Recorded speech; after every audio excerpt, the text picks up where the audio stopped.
Hello, ladies and gentlemen. Welcome to episode 109 of the Backlot 605 podcast. I am one of your hosts. I am Casey Calderman. Joined with me, as always, is Brian Mensing. Brian, how are you? I'm awake. I'm here. I'm ready to take a nap already. I was debating all week how I should open this podcast. Should I just go with the generic, like the first rule of this podcast is we don't talk about this podcast? I'm like, nah, we'll avoid all the cheesy lines for this. Let's just get into it. We can't even do that because we want people to talk about the podcast. We do want people to talk about the podcast. It's not like we're a cult like Fight Club either. Exactly. That's oh shoot! I'm in the wrong podcast. Yeah, you are. Anyway, Brian, you're not the only Brian on the show because today we are joined by Brian Bieber, the director of I Really Get Into It, coming back on the show for a full episode this time. Brian, how are you? I'm great. Thanks for having me. Absolutely. See you again. I apologize. I was upset I wasn't able to make that last one there. Well, I mean, what a treat that I'm here now, right? Yeah, exactly. To be able to outnumber Casey in the amount of Brians, I'm okay with that. I know we've never had another Casey on here. I need to go find another one. No, you don't. Is there more? I have to search. But okay. Let's kind of jump into the show first of all. I do want to talk to Brian about the documentary for a little bit before we get into the full episode. I Really Get Into It. You just released the film out into the public, and it is available for sale now. How has been the reception been so far for the movie? So far, it's been great. Better than much better than I had hoped. Or I'd hoped it was going to be great, but you never know when you're making something like this if it's going to be, if I'm going to be selling a copy to my parents and. A couple of the people that were in it, or if anyone else is gonna be interested. But yeah, so far it's been really good. I think last count we've sold copies to people in 67 cities, 26 states, and 4 countries. So wow. So you're putting Sioux Falls on the map. Yeah. I'm definitely counting Sioux Falls as one of those cities. But yeah, so that's been exciting. It's been a good week so far. Yeah, that's awesome. That's really cool to hear that it's reaching that far out for a topic that is centrally based in Sioux Falls. That it's reaching all these people. That's crazy, especially outside, especially other countries. Yeah. I mean, I knew one of the people, but I initially I didn't even think on the website you can. I didn't have international order options at first, and then someone. This person who's living in Denmark emailed me and said, "Is there any way to get it over here?" And I said, "Sure." And I, guessed as to what postage would be and set it up. And I didn't think to ask him why he was buying it, but I was just happy for his $20, I guess. No, that's pretty cool. That's really cool that it's reaching that far. So the movie is still available. It's in stores in Sioux Falls right now, isn't it? Right now it's at Total Drag, and I think there'll be a couple other places soon. But it's Total Drag or IReallyGetIntoIt.com, the places to get it. Nice. Awesome. And we do highly, highly suggest everyone, if you have not picked up a copy of the film, please do so. It's a great documentary and very, very much a story. Even if you live in Sioux Falls, it's one of those that you don't fully expect and maybe not even know the whole story of. It's really interesting that way. I didn't, and I was here during the time. That's okay. That's most people. I think no one was paying attention at the time, so no one cared. Guys, it was kind of an underground thing, like this week's episode, Fight Club, which is an underground thing. That is. Look at you with the segue. That is a segue. Only Paul Blart could have done that better. But I have no segue out of that into the box office. So let's just jump into it. The box office for the week at number 1 is The Croods: A New Age, taking that number 1 spot once again, second week in a row, $4.4 million here at the box office. That's a little bit of a steep fall from last week, but considering what we're looking at here, that's actually a really good second week. Yeah. And last week we did count the 5-day total, so I think it was about a $5 million drop from the 3-day total of last week, and so not bad. I mean, over a 50% drop, but I mean, it's still number one at the box office. Families still going out to check this out. I mean, again, we talked about it last week when it came out. There's just not a whole lot of family entertainment to take everybody to, so I think that's why this movie's sticking around here. Well, then when was the last time Nick Cage had a number one movie 2 weeks in a row? Hey, if 2020 could bring miracles, that's one right there. Yeah, and then we'll have Ghost Rider 3. Hey, I would watch a Ghost Rider 3. Yeah, I would watch that. I was thinking National Treasure 3, but I'm like, they'd probably put that on Disney Plus, which I would be okay with. You're like, I have Disney Plus. I'm okay. That's all right. Brian, do you have any thoughts on the box office at all? Do you kind of keep up with the box office at all, or? I don't, and I mean, it's been I haven't been to a movie since March. I think I saw the Harley Quinn movie was the last movie I saw in the theaters. It's a little bit of, but like looking at the numbers, and not having looked at them in 9 months, it's kind of shocking that the number one is 4.4, and then and I don't know what Half Brothers or All My Life are. Yeah, no one does. It's a weird time for the movies. Like, I don't know what the number one or the number two movie in America is. I've never heard of that, but Yeah, and I think part of it, like, okay, since you mentioned that you had not heard of two of the movies in the box office, that's because they're not getting any promotion for them right now. The Croods is actually, I see TV ads for the Croods. Yeah.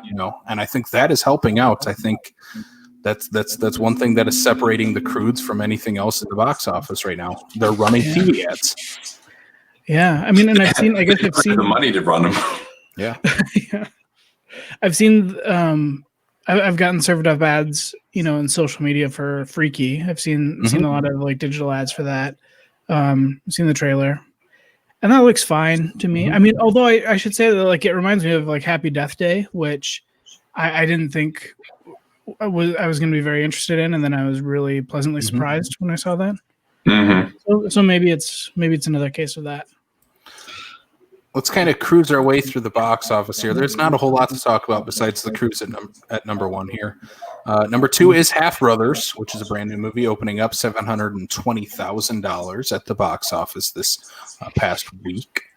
I figured out why we never heard of this movie. Because it's a Spanish movie from Mexico.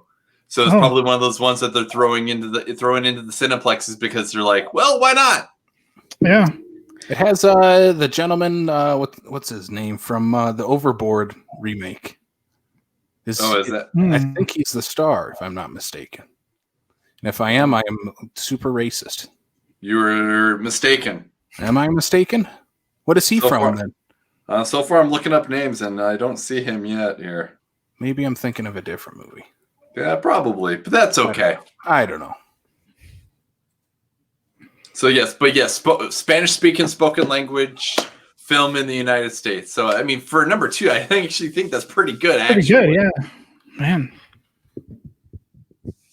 Should we move on to number three then? That is Freaky, $460,000. This is also the week that it was still available. There became available on premium VOD as well. Mm-hmm.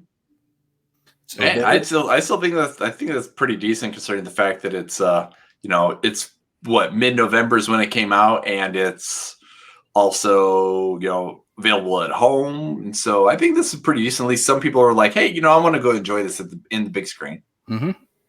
Yeah, and that's kind of been interesting for me to see that when movies are still doing good at the box office and are available. At home. For premium VOD.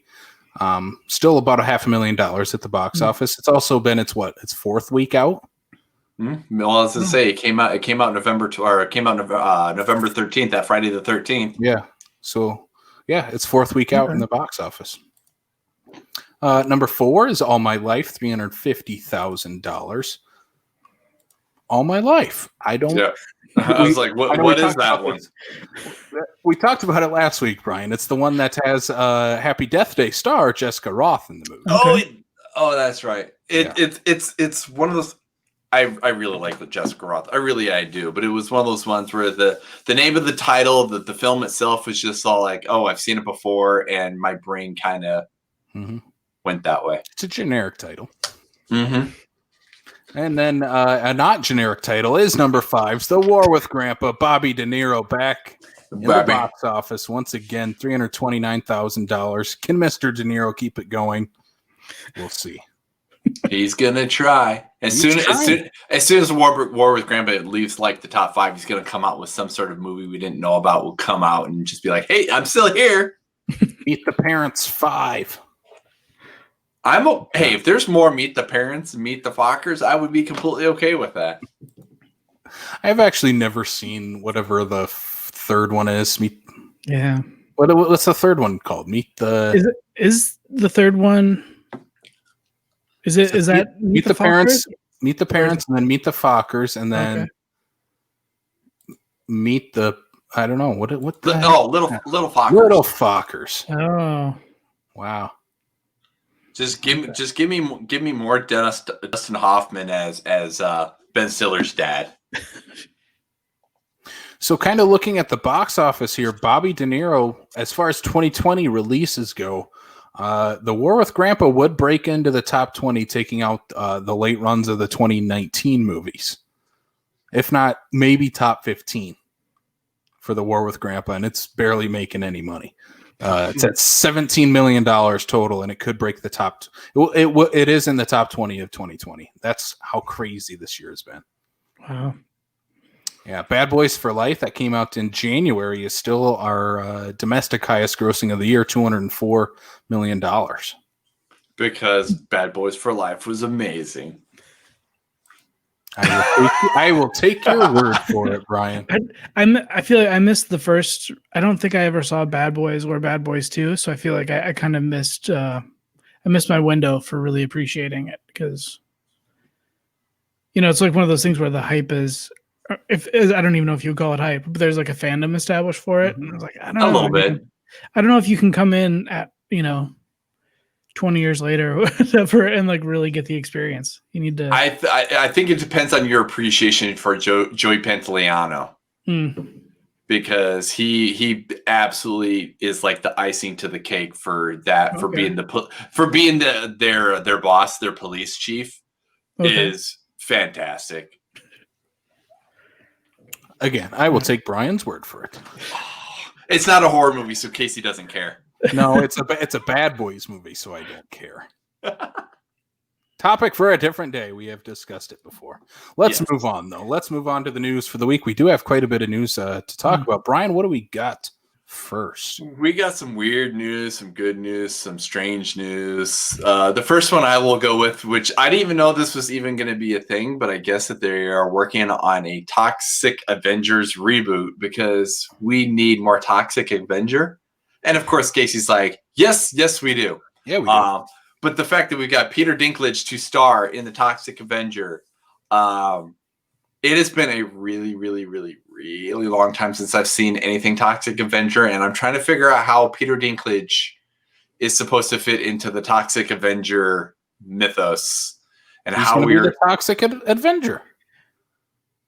Last I saw Toxic Avenger was a lot taller. I don't care. Peter Dinklage rules. I don't disagree. I don't disagree at all. Like in Infinity War, they made him a giant, right? Like he was still a giant dwarf. So the technology is there. Hey, he was still bigger than anyone else in that movie. Yeah.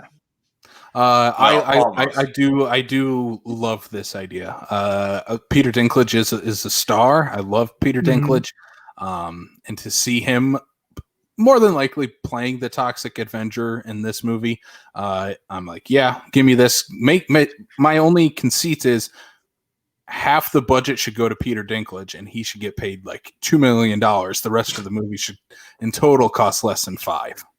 That's all I'm asking. Don't make this, a $20 million budget movie. No, make it like 5 or less, and give us Toxic Avenger that way. Give us a true Toxic B movie style Toxic Avenger. Yes. I could totally see somebody trying to pull that off. The question is whether or not Legendary is the type to do that. I mean, they're no stranger to doing lower budget movies, and I mean, Toxic Avenger, like the whole joy of that entire series is the low budget aspect to it. It's a B movie, and that's all it is. Like, it's a play on superhero movies. I think that's the way you have to go about it, especially now in 2020, 2021, whenever this movie comes out. That's what you have to play off of, how big superhero movies are, and you just put out this gross trauma Toxic Avenger movie with Peter Dinklage as the hero. Why not? We'll have a trauma resurgence, like with Jason Blum in the Blum house and all this horror resurgence. We'll have a trauma resurgence. Hey, trauma hasn't gone anywhere, baby. Lloyd Kaufman's still been doing it for the last 30 years. And nobody notices. Oh, his fans notice. He's got that following in Traumaville. Oh, I know he does. Just like Charles Band does. They got their little nook in the world. Yep. So on to the next thing here. Universal is still attempting to try to work on their Monsters universe. And it looks like they are developing Van Helsing with producer James Wan and the director of Overlord. Even though I've only got about halfway through Overlord, I've enjoyed what I've watched. I think James Wan is a fantastic director. I think the stuff he's produced has also been very top notch. He understands horror and monsters just as much as Lee Winnell does, his longtime working partner.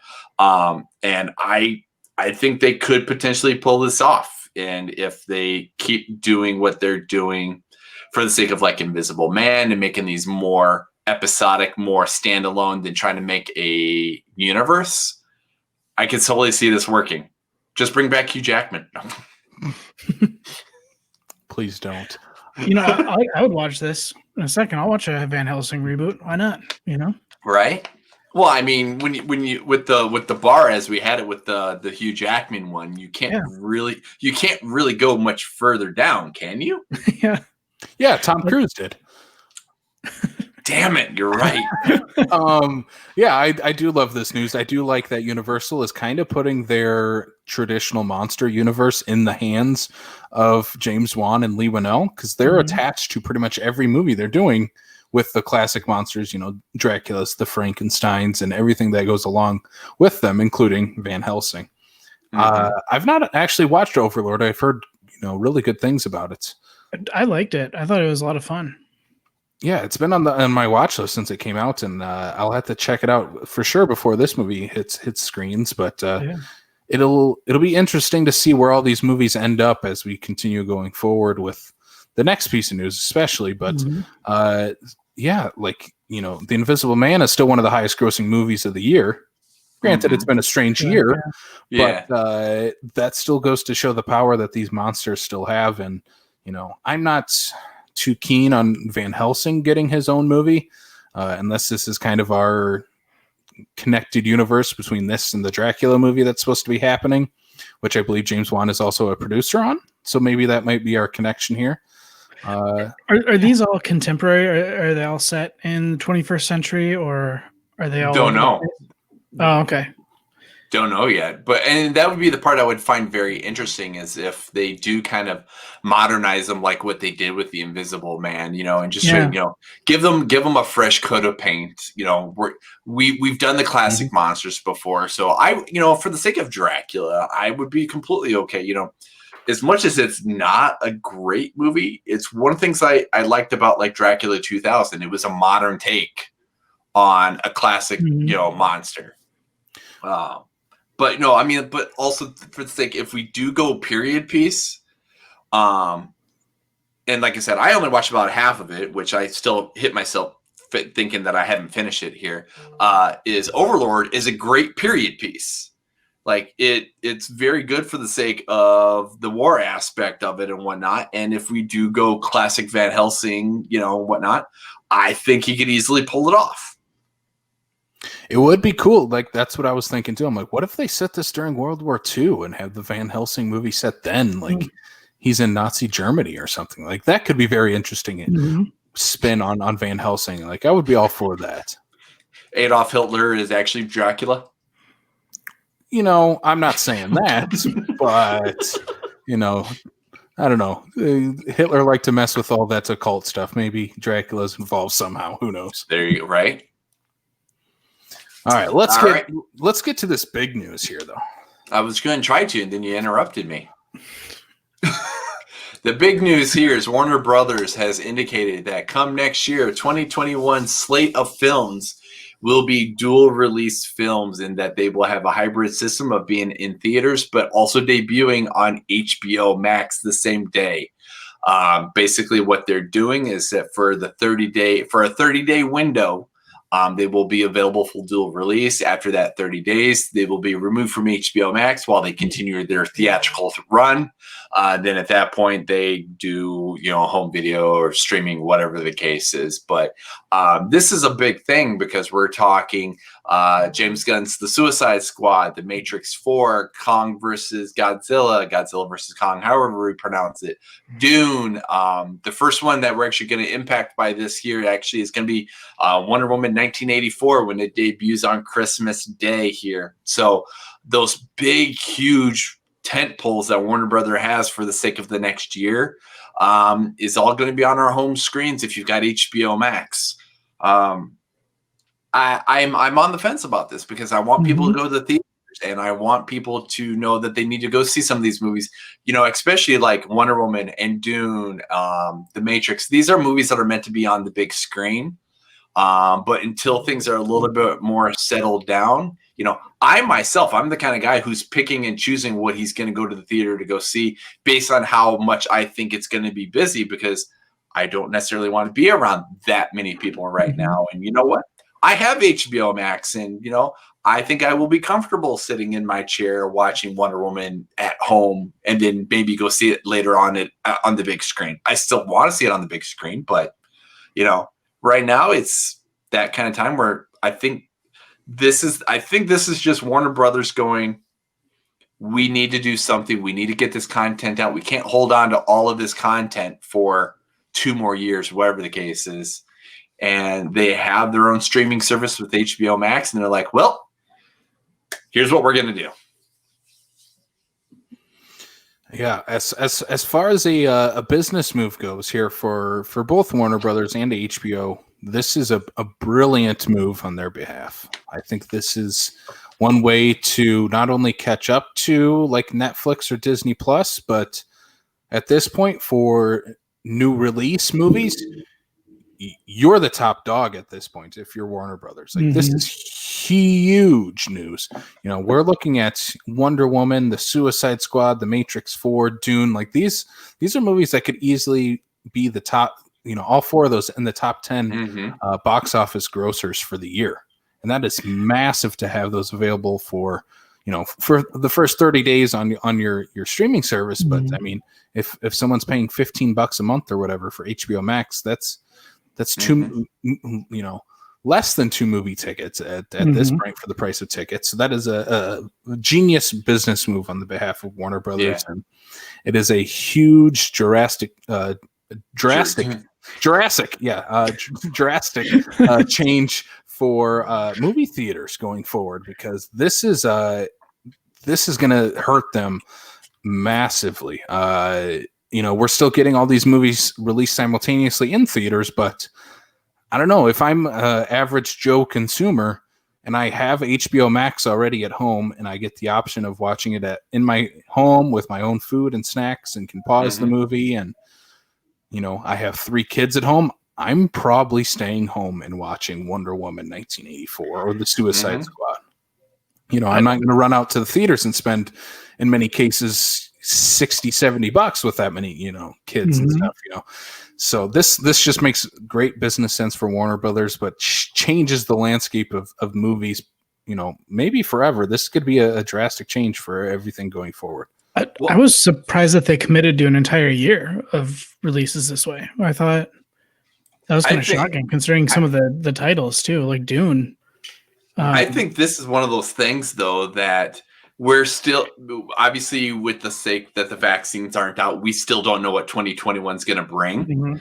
for all we know, it's going to be just as bad as what 2020 is. We don't know. We still don't know. And I think this is just them saying, okay, as of right now, this is what we're going to do.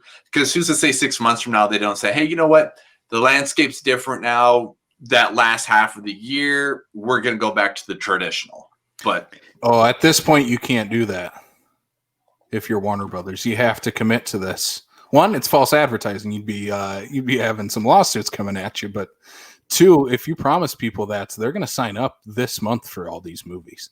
You know, Wonder Woman's out this month. I think their free trials are done also already for HBO Max. So you have to pay to play at this point for all their movies going forward. But yeah, this is just massive news that it'll be curious to see what everybody else does to follow suit here with Disney and Netflix and everything else. And I think part of it is that Warner Brothers is kind of following suit with Disney, just because Disney has their own streaming service.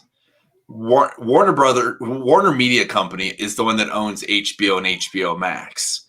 So it makes sense to be like, okay, we want to have all of our content in one place, as opposed to be like, oh yeah, I could sell this movie to Amazon, I could sell this movie to Netflix, I could sell this one to so and so, da da da da.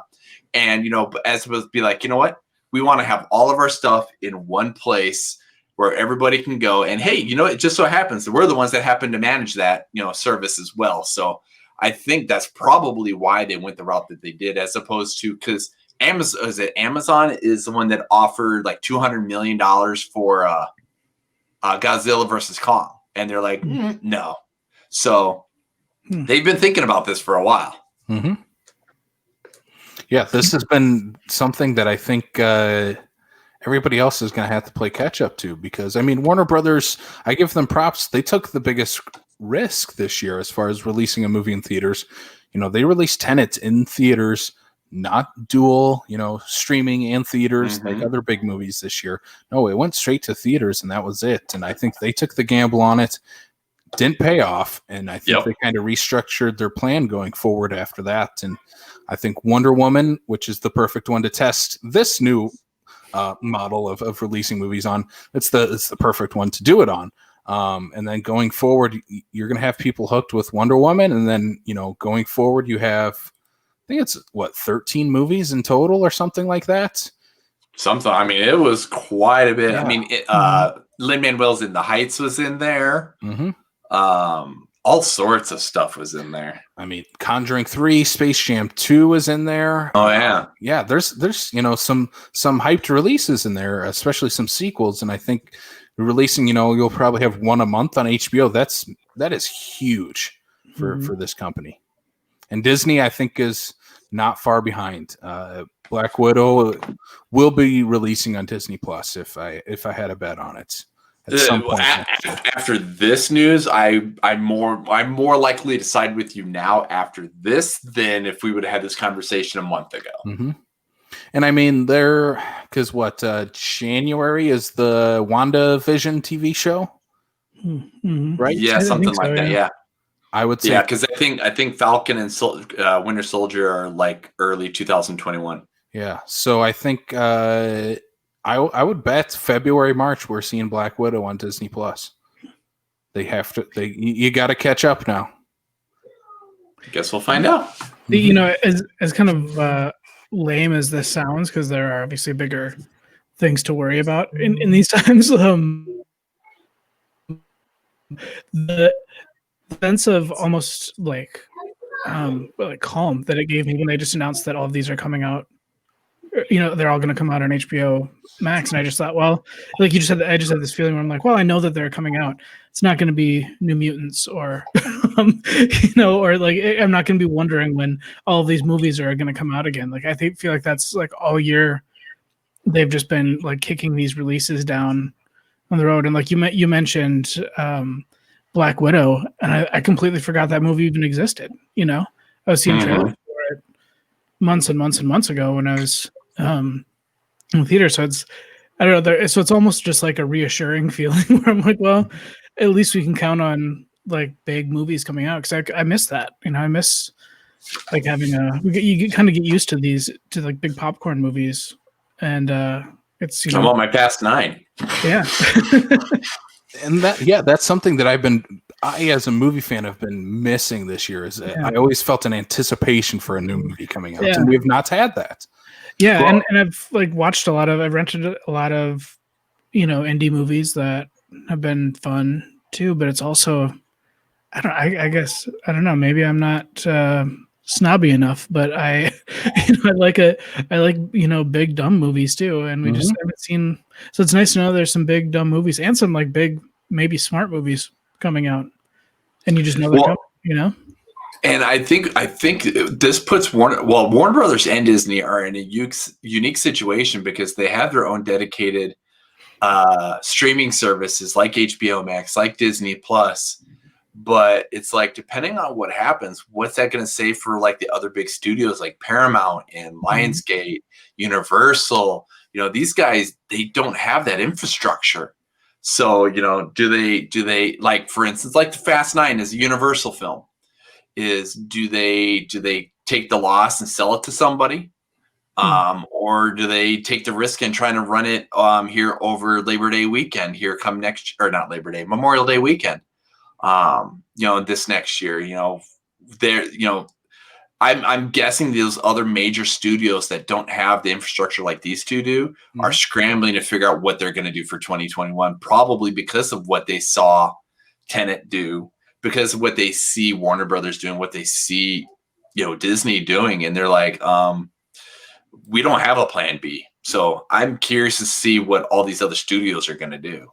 And I know Universal's been selling a lot of theirs off to like Amazon and Netflix and stuff. And Paramount will have Paramount Plus by next year, which is CBS All Access is that now, and it turns into Paramount. Yeah, turns into Paramount Plus next year. So Paramount will have their own thing again.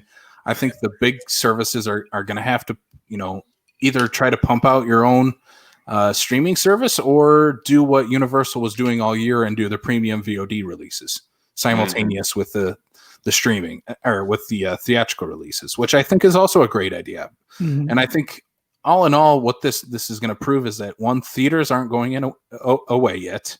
I don't think we have to panic quite yet. It's going to hurt theaters for sure. But still, if you want to see Wonder Woman or The Matrix 4 or Dune in the theater, you still have that option. It's not like they're taking away that option. And I think Warner Brothers is, and they said that in this press release, this is just temporary. This is our plan for next year, so we can kind of figure out what we're going to do going forward. That will kind of be the new norm, because our old norm of coming out in theaters, waiting, 8 weeks, and then on VOD, and then another 2 weeks till Blu-ray DVD, that's gone. We're not ever going to see that again. I think everybody's trying to figure out the new formula going forward. Have you guys done many like $20 rentals this year? Have you done I myself, I personally haven't, because when it's me, when I'm here, it's just me and my kids, and they're 6. So I can't justify spending $20 on a movie when I can potentially go to the theater and spend half of that, even $11, $12, $13 on a movie ticket.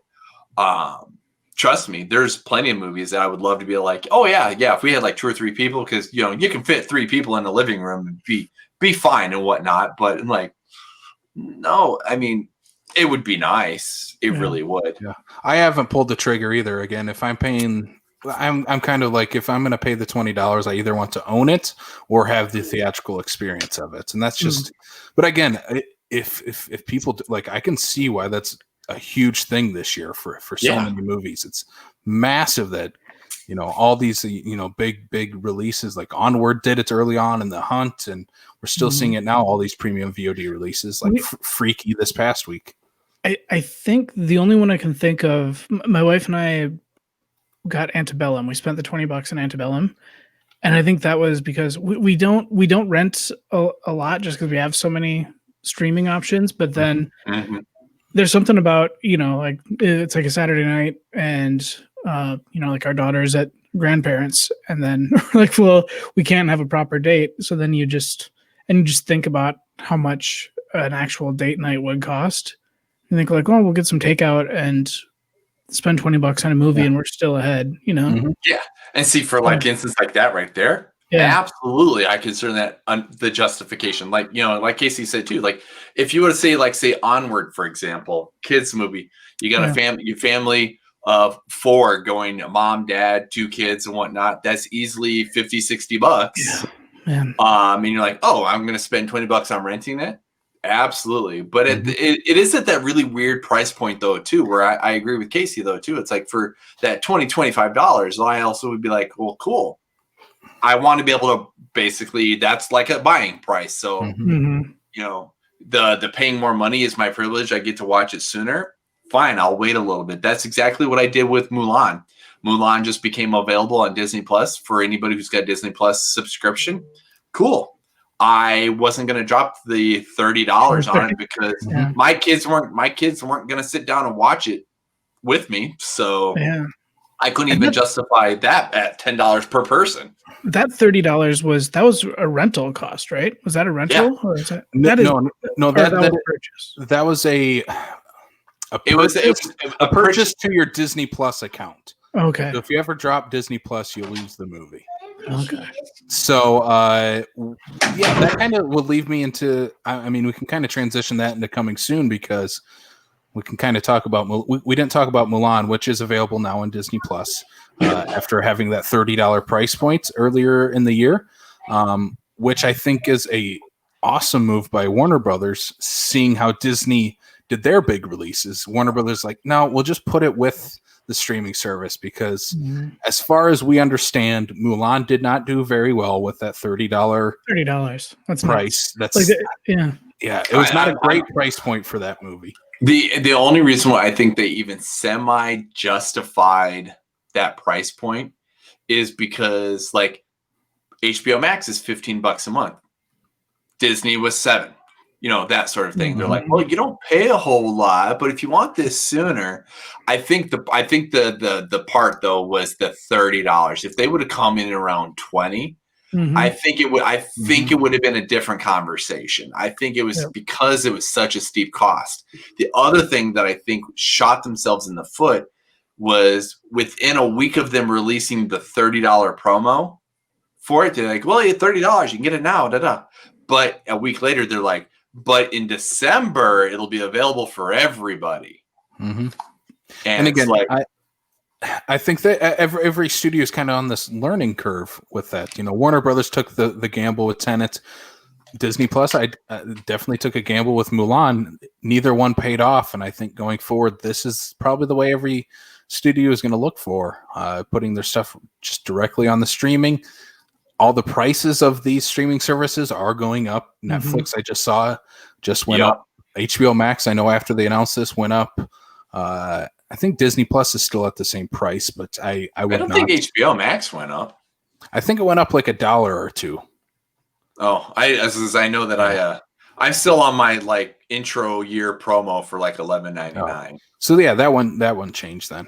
But then like I could see Disney Plus if Black Widow was announced that they'll raise it $1 or $2 a month, and I don't think people would have a problem with that. So if you keep it under $20 a month, I think is kind of that sweet spot for these studios to stay at. Well, and I think for the sake of Disney Plus, I think they would also run into a little bit of a problem with a price increase within the next even couple of years, because when they launched the service, they offered a promo that basically was, which I did during D23. If you prepay for 2 years for the $70 for a year, you got 3 years. Plus the promo they've been doing with Verizon. Like, I'm prepaid for Disney Plus for 4 years from the date it came out, and it's only been out for a little over a year. So I still have 3 more years before I even have to even worry about it. So I think even if they try to do a price increase, it's going to affect like this many people. Because hey, Mickey Mouse likes that money, baby. Mickey Mouse has enough money. Tell Disney that. But should we kind of transition out of this into the coming soon then? Yes. Let's talk about the movies we do have coming soon to theater, streaming, anything else in between. First of all, we're going to stick in the Sioux Falls area in which we all reside. That is because the State Theater in downtown Sioux Falls is officially reopening on December 11th, and we have our weekend lineup. Check out this lineup for opening weekend. First up, we have White Christmas, Home Alone, and then Cinema Paradiso. What a lineup for opening weekend here at the State Theater in Sioux Falls. That's quite the lineup. And how many people are like, what's that last one? Hey, if they're questioning what's that last one, buy your ticket right now and just go watch that last one. I have my tickets for White Christmas and Cinema Paradiso. Super stoked to watch both of those. White Christmas for the first time and Cinema Paradiso for the first time in a theater, which is the perfect setting for that movie. Just a great opening lineup. And I know Home Alone, I think, is already sold out. And I believe White Christmas is as well, unfortunately, if you have not gotten your tickets already. But tickets are still available for Cinema Paradiso. Please go check that one out if you can make it that evening. I'm looking forward to opening weekend. In the fact that I've lived here for almost my entire life, and this will be the first time I have seen a movie in that theater, because when I moved here was the year after it closed. So I've never seen this theater open. I saw Footloose there and Godzilla 1985 there. I tricked my mom and sister into going, and my sister was not happy with me. And Short Circuit. Like those are my State Theater memories. Next time we see the people at the State, Casey, we need to tell them we need to have a Short Circuit double feature. I thought you were gonna say Footloose. I'd go for some Footloose in the State Theater. Oh, I would totally go for some Kevin Bacon Footloose, but I want a Short Circuit double feature now. I'd love me some Gutenberg. All right. Well, what do you guys think of this lineup? I think it's kind of a perfect lineup to throw out this first weekend. I mean, you open with a holiday classic Christmas movie with White Christmas. And then you have Home Alone, which is every family in America has seen Home Alone a million times, and then another classic, really. Yeah, and then Cinema Paradiso, like you're reopening a theater that's all about the theater experience. Yeah. With that movie, I think this is just a perfect lineup. Well, and I think Cinema Paradiso is going to be one of those ones where it's going to hopefully set the tone of explaining to people the State isn't your everyday movie theater anymore. Mm-hmm. This is going to be better, different, curated, content. And, we're not necessarily talking first run movies. We're talking about good classics coming back and stuff like that. And so I'm looking forward to that stuff. Mm-hmm. So let's kind of transition into what's going on in the wider landscape of movies. First up here, we have The Prom, which is a Netflix original musical film. Comes out December 11th on Netflix. So this is The Prom, directed by Ryan Murphy, stars Nicole Kidman, Meryl Streep, Keegan-Michael Key, and James Corden, which apparently people don't like him anymore. I don't know how that happened, but people don't like him anymore. And which I don't get. I mean, okay, Cats is just a bad example because Cats should never have been made in the first place.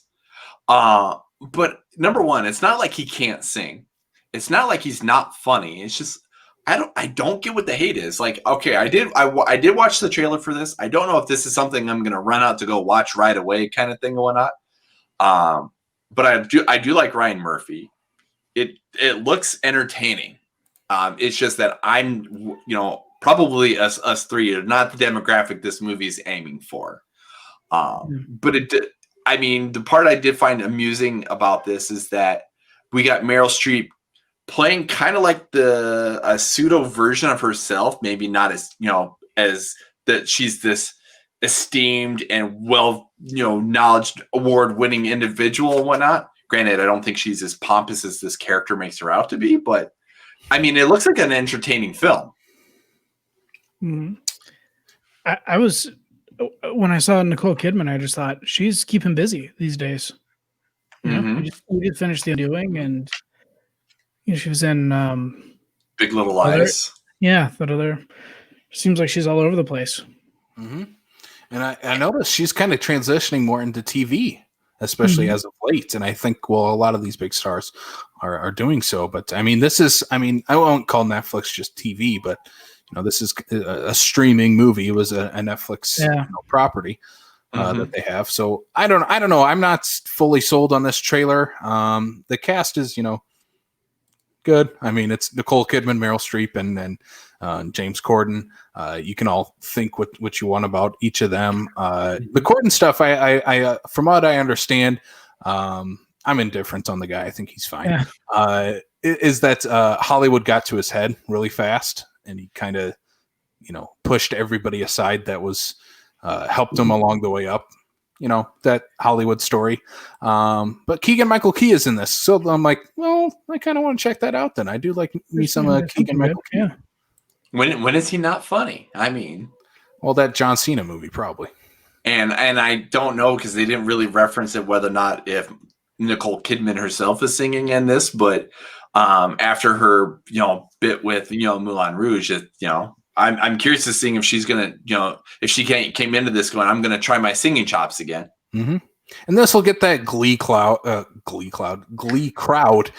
in for this one. I mean, Ryan Murphy is attached. He is the director. He, creator of Glee, and I think this has that sort of vibe for it. So if you're a fan of that series, I think this is like right up your alley. And if James Corden was a star, then he would be in Glee. If he was not, I don't know if he was. Let's move on to the next film that we got here, Songbird, which is that Michael Bay produced pandemic movie. Who asked for this? I don't know, but it does come out on VOD on December 11th. Do you notice that nobody bought this? Like, it's not like it's Netflix. It's not like it's Hulu or anything like that. It's just like, no, we're just going to go straight to VOD. Probably because any one of those companies are like, no. Too soon. It's just it's not the time to put this movie out. And also like in a country that seems to have a lot of like weird ideas about this pandemic anyway, and there's so many conspiracy theories going on. I don't think we need a movie where there's like the Department of Health is stealing people away and throwing them into camps. That was kind of, I don't know. Maybe hopefully a year from now, this movie would seem benign, but I was like, yikes, man. I don't want this. It is way too soon. And they're on what, COVID 24 or something? 23. COVID 23. Oh my God. Why do we need this? It's like, I understand if, a year or two from now, when the pandemic is hopefully in the past by then. But we're still in the thick of it. Why would anyone want to watch this movie right now? And honestly, one of the things that I think is the real, like, the nail in the coffin is calling it COVID 23. Mm-hmm. Just because COVID is the buzzword right now. You could name this virus that's doing this anything you wanted, but no, we're going to call it COVID 23. It just feels so tasteless. Yeah. And it's not like this is the first movie to reference COVID in a movie. We had Host earlier this year on Shudder, which was, critically acclaimed. It's, in my opinion, it's one of the best movies of the year, but it was very tasteful in the way it handled the pandemic with that movie and was not exploiting it. This feels like it is just exploiting. Yeah. I honestly don't remember the last time I watched a trailer that made me feel like uncomfortable. I take a shower after that. It's like, oh, yuck, man. I'll be honest, I haven't watched the trailer yet, and just reading the synopsis makes me feel like I need to go wash my body. I also I didn't know it was coming, so I just got your email earlier, and I was clicking through. I clicked the link without looking at the synopsis, and I was like, Jesus, what is this? Probably expecting another musical like The Prom. Going from The Prom to this. Yeah, I feel sorry for the person that goes to try to put Lovebirds and Songbird together, thinking they're making a double feature for themselves. Hey, I would put. You better watch the Lovebirds after this one. You need a nice palate cleanser. Come on, Johnny. We need a palate cleanser. Yes, we do. He's a good guy to throw on for a palate cleanser. That's for sure. let's move on to the next VOD release for this week. This is The Godfather Coda, The Death of Michael Corleone, which hits VOD and Blu-ray December 8th. So yeah, this is the recut and remastered version of The Godfather 3, which me and Brian are both huge fans of that entire series, aren't we, Brian? I've never seen it. Neither have I. And that is why I got this over Black Friday, so I can sit down and say that I have gotten through them all. Yeah. And part of it was because of this. I'm like, well, if I'm ever going to get around to that, I need to know what I'm getting into. And it's the part that I feel bad even saying it, the fact that I've never seen these, because I like Francis Ford Coppola. It's not like they're bad movies. I know that they're great movies, even if the third one is considered the not so great one. And so, we start talking about this. I'm like, I need to get off my ass and actually finally watch these films. I mean, I haven't seen them in a long time, but I mean, yeah, The Godfather and Godfather 2 they're just really great. They're really, I think maybe the first two movies that I saw, maybe as an adult, where I was like, oh, this is what like a really great film is. Like I didn't, how like when you're a teenager, you don't really pay attention. I feel like everything is equally good when you're a kid, and it's just everything's 5 stars. Mm-hmm. Yeah, it's like just like at Video Mania or whatever, just like grabbing stuff off the shelf, and you're like, oh, whatever. This is a movie's a movie, but like that was the Godfather. First two Godfather movies were a big deal, and then I remember watching the third one, and it wasn't so great, and it just seemed like, well, it's kind of an outlier. I just sort of thought of it as like, well, I just won't think about it anymore. And in my mind, it was just going to be those two movies. But so this is kind of exciting to me. But I was going to ask you guys, and now I have my answer because you haven't seen it. But I was going to see if you were going to rewatch the third one, but like the original third, before you watch this, because I get like. That's kind of my what I'll do. Like I don't know if it's my like neuroses or whatever, but I'll probably watch the original Justice League before I watch the Snyder cut when it comes out, because I don't know, for like I just want to know what the difference is, or like I want to have the changes in my mind, because I think that's interesting. But well, if this tells you anything from what I've read and what I've seen, you'll notice the difference in the Snyder cut. No, in the Snyder cut. Oh yeah. Because from what I understand, it's supposed to be like 4 hours, and at least 2.5 hours of it is new footage you've never seen. Yeah, which is that's fine with me. Can't be any worse, right? Yeah. So it would be interesting to just watch this one by itself all of a sudden, and having not watched the three Godfather movies. But it is a goal of mine for this like Christmas break. I get a week and a half off work, so one of those days, it might just be a Godfather day and just watch all three back to back. And I think a lot of people will go back and watch probably the trilogy all over again. And I think I'm going to. It's a good reminder that those are good movies. And Brian has them there on glorious Blu-ray. We'll have to do like a mini podcast discussing those when we finally watch them or something. Heck yeah. All right. And then the last piece of new films coming back to theaters for our coming soon is Fiddler on the Roof, back on theaters as a Fathom event screening December 13th and the 14th. No Fiddler on the Roof fans, I presume. I enjoy this. I enjoy this film. It's an old classic film and whatnot, but it's not, for me, it's just not one I'm like, oh, I'm going to go to the theater to go see this for, whatever. So, I mean, for all of those that are fans of it, I would probably highly recommend it, but it's not one I'm going to go run to go see. Yeah. This isn't what I'm going to brave a crowd in COVID for. Something tells me there's not going to be much of a crowd. Yeah, I would, especially in Sioux Falls, I would probably expect maybe one to three people watching these. But that's nothing against the movie. It's just not the right time for this to probably do a return to theaters, even if it's a 2-night only thing. I've never actually seen any adaptation of Fiddler on the Roof in film form. I've seen this stage version, but I've never watched any film version of Fiddler on the Roof. How have you not even in school?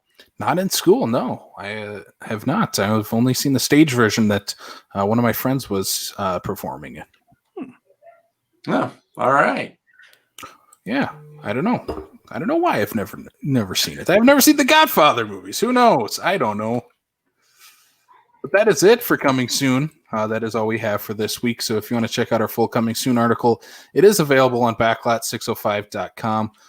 There's plenty more new movies coming out to streaming and theaters that we did not touch on in the show. So if you want to find out everything that is coming soon, please go check out that article. But we're going to go ahead. We're going to take a little 30-second break here. And then when we come back, we will be discussing the movie that we should not be discussing. We don't talk about the movie. We don't talk about the movie. We won't. We won't talk. It'll just be silence for the next 30 minutes after this. But we'll be right back to talk about Fight Club. Hello, listeners. Are you craving even more movie content? Head on over to our horror theme show, Slashlat 605, which is hosted by Sam Lenz, Blake Ginnathan, and myself, Casey Calderman. That is where we break down our favorite films in the horror genre and everything else that is related to the genre that us horror nerds love so much. Podcast is available right now on Anchor.fm, Apple, Google, and YouTube. We will see you there.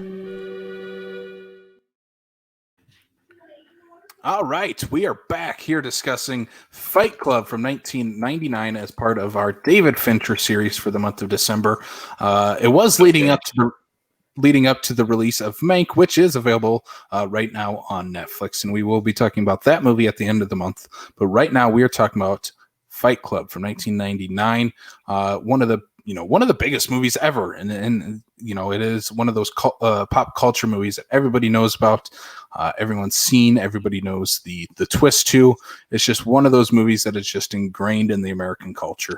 You know who did not know the twist? The movie is my wife. My wife and I watched it last night, and I told her I had to watch it, for the podcast or rewatch it, and she said okay, she said that she had never seen it before. She had never seen the whole thing before. She's like, I think I've seen parts. And then it kind of became clear as we were watching that she had only literally seen, I think, the last moments of it. Like where she's like, I only remember the Pixies song. And that might be the only thing that she has seen. It's like the moments right before the credits. Mm-hmm. So it's kind of fun watching it with her. See, I always find that really fun when I find someone if we're watching a movie and has a big twist, and I'll ask them first. I'm like, "Do you know the twist?" I'm like, "Well, no." All right, then I'm not saying anything else about this movie until we finish watching it. I mean, the last one I can think of is Sleepaway Camp with Brian. But, oh my God! Why do we keep bringing up that piece of garbage? That did not turn out the way I thought it was going to. Oh. Again, that's what you get for me being up for like 15, 18 hours, whatever it was when I watched that. Oh, that's the best time to watch Sleepaway Camp. But we're not talking about that movie. We are talking about Fight Club. So let's kind of just jump right into it. I know all three of us kind of have a different perspective going into this movie. This was a first-time watch for me. I have so many questions. I know I don't, but anyway. You've seen this movie multiple times. Me? Oh, dude. I still have my original DVD release from when it came out on home video in 2000. In its beautiful wrap where it looks like it's a piece of it's wrapped in not newspaper, but like paper bag with it's and that is one of those DVDs where it's like, even if I were to upgrade to a Blu-ray or something like that, I don't know that version of it doesn't exist anymore. I'm like, I don't know if I could ever get rid of it. The Fight Club, I think for me, is my introduction to Fincher, not realizing I was, because I'd seen Alien 3, but I wasn't connecting. You're talking early mid 90s when Alien 3 came out, where it's like, oh yeah, I know this movie, I know that movie, whatever. But it wasn't until Fight Club when it's like, oh, okay, now I see who's directing it here. Now I'm actually kind of paying attention to that guy. And Brian, what about you? Is this? I believe you said this was a first time rewatch in a long time. I think, yeah. I mean, I had that same DVD, but I don't know. I might still have it somewhere. I had that same the double disc DVD release. I think it might have been my first DVD that I bought. And I watched it. I remember I saw it in the theater because I didn't know anything about it, and was kind of blown away. Just because visually, even like visually, it still holds up. I was really surprised by that. The a lot of those camera moves and the CG stuff was pretty impressive. Like I still really enjoyed that. And but yeah, so I saw the movie when it came out, and then I read the book, and I think this is one of those rare situations where the movie I think far superior to the book. Like I think the movie kind of took the themes of the book and made it, and like kind of sharpened it a little bit. I don't know. Although I guess it's still, I think it's still, people still maybe like argue about whether like what this movie is saying a lot, but I guess it's not crystal clear. But I can say this much: you've piqued my curiosity about actually wanting to read the book. Just because it's the atypical, oh no, the book is better kind of thing. Yeah. The fact that you're saying just the opposite. Well, I mean, the book is I think it's his own thing, but I remember the main character has like a conversation with God at one point in it. Like it's a very, it's okay, but there were things. I just remember when I watched the movie again after reading the book, I just realized how much they had kind of sort of not even like condensed, but just sort of clarified the book a little bit. It was much more potent, and I think it was just kind of distilled down to what the vision was. And I think even Chuck Palahniuk said that the movie is better than his book. So and I think it was his first novel, so it had a lot of, and you can kind of tell that in the story, where it has that like first novel syndrome where there's like 40 different ideas going on, and it's kind of, it gets a little overlapping. I don't know, Casey, what did you think watching it for the first time? Yeah, I knew the twist going in. Unfortunately, it was kind of like, any movie before, before this year, I probably know the twist to, if it has a twist to it, like watching, The Sixth Sense, The Usual Suspects, Seven, like we talked last week. I knew all those twists going in, unfortunately. But that didn't take away anything. And I think that's a testament to a great movie. And I think all the ones I mentioned are also ones that, even if you know the twist going in to the movie, it still works. Yeah. And it works. I think it works on the rewatch too, because it is fun to, just with that context, it's still fun on the rewatch. So yeah. And I had I don't know if I want to say I had a blast watching this movie, but this movie has one, it's again, Fincher is just one of the best directors we have working, period. I think he's one of the greatest of all time. And any movie he throws out, I'm probably going to find at least some sort of enjoyment with. But yeah, I think this is just an expertly directed movie. Like you said, there's so many themes that are going on, and I kind of want to touch on that with all three of us. Like, what is the biggest theme of the movie that we all think? I think that's super interesting because there's just so much going on in this movie. And like what you said, with the book had so many ideas. I think the movie has a lot of ideas. Yeah, and I think it gives enough screen time to each of them for each of us to pick out maybe something different, what we think the movie's about. One thing I noticed watching this, and not having watched it for years too, is it had a very like Gen X sensibility, like it was not just like the really dry narration and sort of the world weary, sort of disaffected narration throughout. I thought, this is written by Gen Xer, you know, and it reminded me of like this is just in that way. Like, it reminded me of like Reality Bites, almost, like where it has this, which is like, I'm not. That's like a little bit of a stretch, but it has that same sort of like just kind of like snark all the time. But I feel like this holds up obviously way more than something like Reality Bites, which just feels like a time capsule.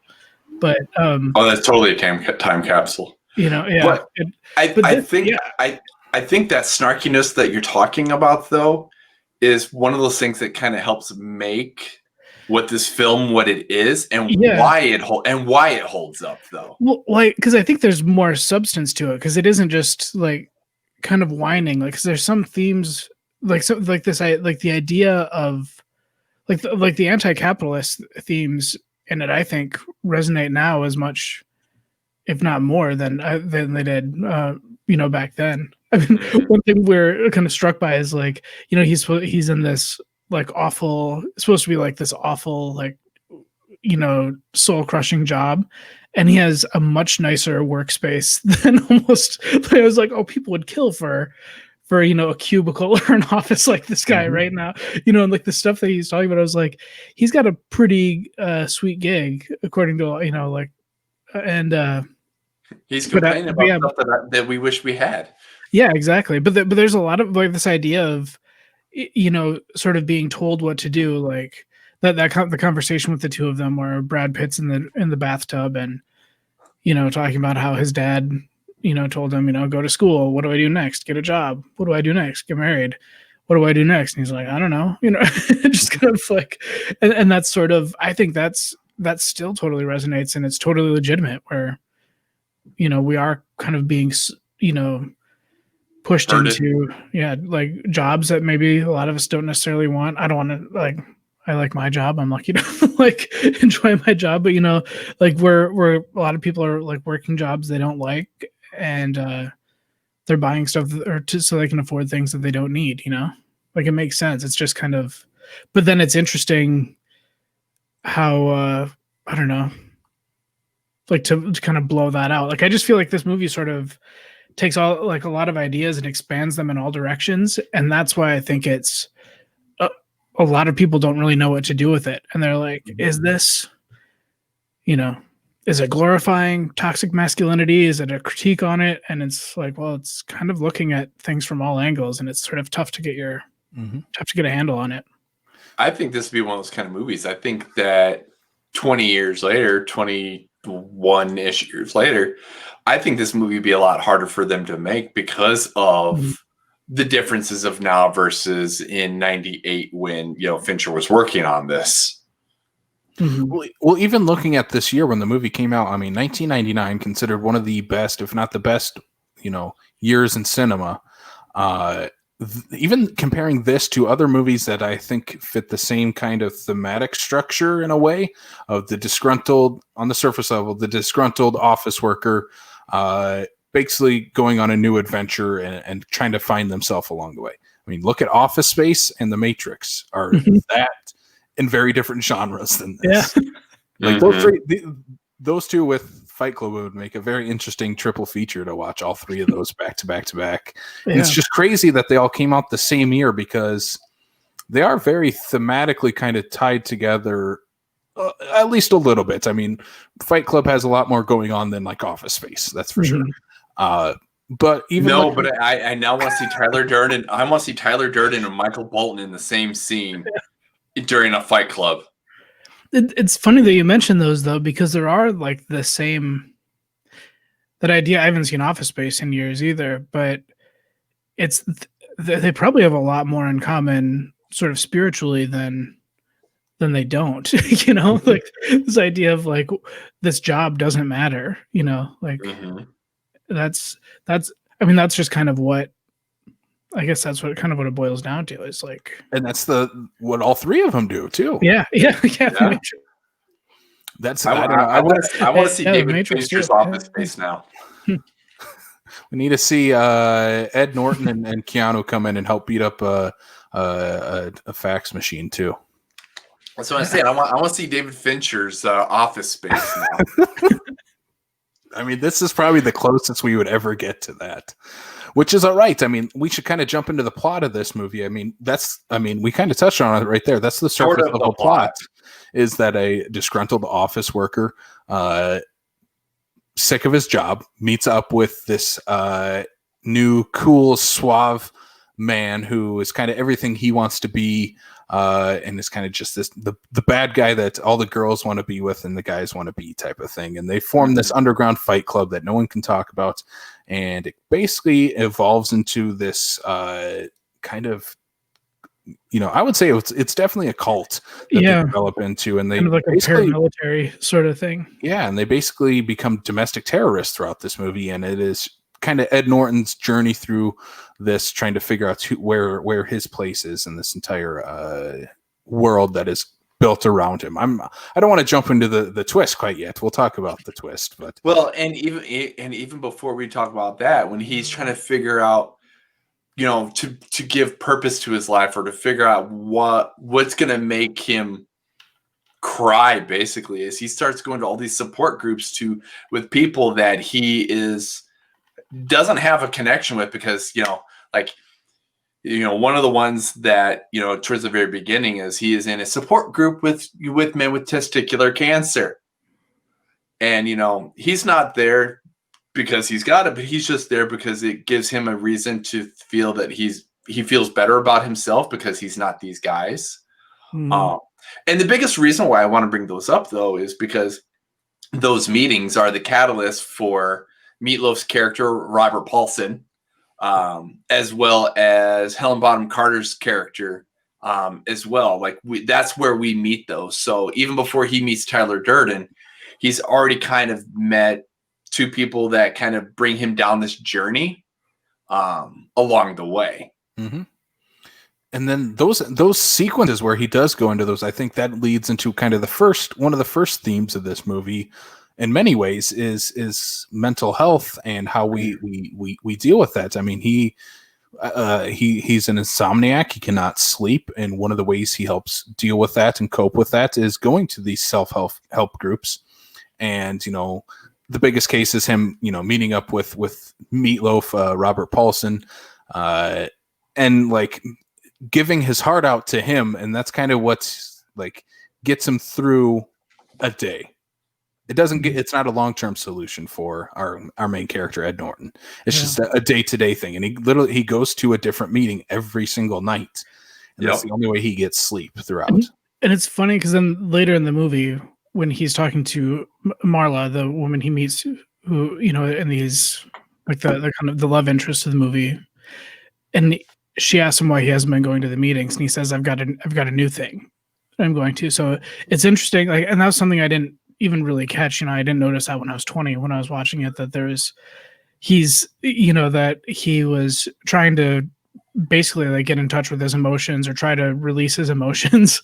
And he was desperate to do that for some sort of catharsis. And then he goes from that, this kind of being deceptive in these really earnest situations where other people are being open to his new form of therapy is just filtered through violence, which is so typical of it's how men, how we're raised, right? We're supposed to filter all our feelings through anger. So it's really interesting to me. I was I didn't even catch that when I first watched it, that this was him supplanting this other thing that he was probably insecure with. It's probably easier to get beat up than it is to cry or be sort of honest with who you are, how you're feeling.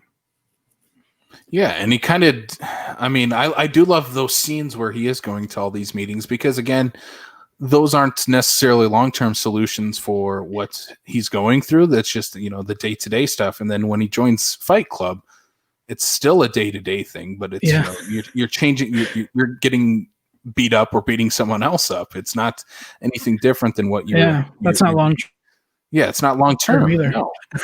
And you're not actually dealing with any of your problems. It's definitely worse doing it this way, doing the full primal, I'm just going to beat the snot out of another guy or have another guy beat the snot out of me.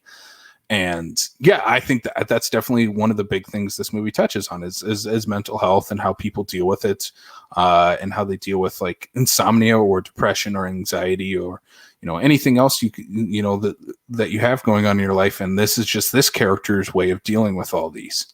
Mm-hmm. And it's it's never good. It's not great, either way. Brian, when you talked about it, the movie not being able, or you couldn't probably make it these days, I was rewatching this. Like that first 40 minutes is so bleak that I don't even know how, or not even bleak. It was just like the most pitch black humor when he's going to these support groups, like where, I mean, it's pretty brutal. And they're like, how did this get made when he's going to support groups and there's people, giving these monologues about dying of cancer and being lonely and just, wanting someone to sleep with them one last time, I mean, it's, and just like, that the level of desperation, I was like, how did a studio like say, yeah, you can put this out, Right. Well, and that's one of the things that I went to go start watching this, and this was a couple weeks ago. And I never got around to finishing, but that's okay because I've seen Fight Club plenty of times. But is that for the sake of the first introduction to Meatloaf's Robert Paulson, like Meatloaf is not your atypical guy where you're like, oh, I'm going to throw this guy into a movie, but he absolutely crushes as Robert Paulson. Like I could not picture anybody other than Meatloaf in that role. In fact, I think pretty much this movie is just beautifully cast, period. But I think just that weird chemistry between Ed Norton and Meatloaf just kind of helps make you even gain even more of that sympathy and more of that empathy towards these people. And you're creating all this emotion. And like you said, I mean, we're talking like the first 15, 20 minutes. And it's the closest semblance of an actual good relationship for Ed Norton's character is his very brief interactions with Robert Paulson. He's not really this guy's friend. He's a guy who's gone to all these self-help meetings, with each other. And then, he eventually joins Fight Club as well. Again, like that's kind of crazy to look at this character and how he views the world and how he relates to everybody else that's in this movie. Is that's the healthiest relationship he has, and he barely knows this guy. Mm-hmm. Yep. And I think, I mean, one character that I think just has to be talked about, and I don't know if she's talked about enough with this movie, is Helena Bonham Carter's Marla. Yeah. She's great in this movie. She's really good in it. Oh, definitely. She and this, I would have to say, this is probably with a lot of people here, our introduction to Helena Bonham Carter. Mm-hmm. Like, I can't even think of a movie pre-Fight Club that I know her from. But she brings in that weird, call it Tim Burton-esque, kind of gothy feel that she is, and she just is the epitome of Marla. Like, again, I don't see anybody else playing that role.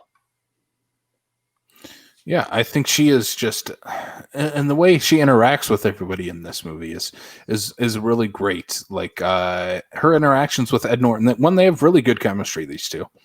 Mm-hmm. And I think that, watching it, knowing the twist and stuff, and even if you didn't know the twist, I think there is definitely moments where you could figure it out pretty early what's going on in this movie. I think if you're paying attention. Mm-hmm.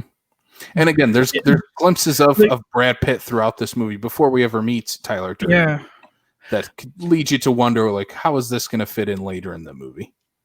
Yeah, and if you're paying attention to things. Yeah, I think like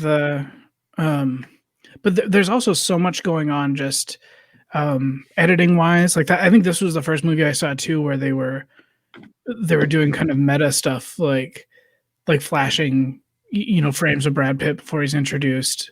And like doing that, there's that sequence where Brad Pitt basically like delivers a little mini monologue just to camera, where he's basically breaking the fourth wall, and you see like kind of the film shaking, and and it feels like it's like kind of breaking the movie almost, like that. That kind of stuff was mind blowing to me. And like I said, when I was 20 years old, like that I had never seen anything like that. And so the fact that it held up now was great. But anyway, but my like my wife like didn't really. I think she wasn't even like looking for a twist really. So she wasn't.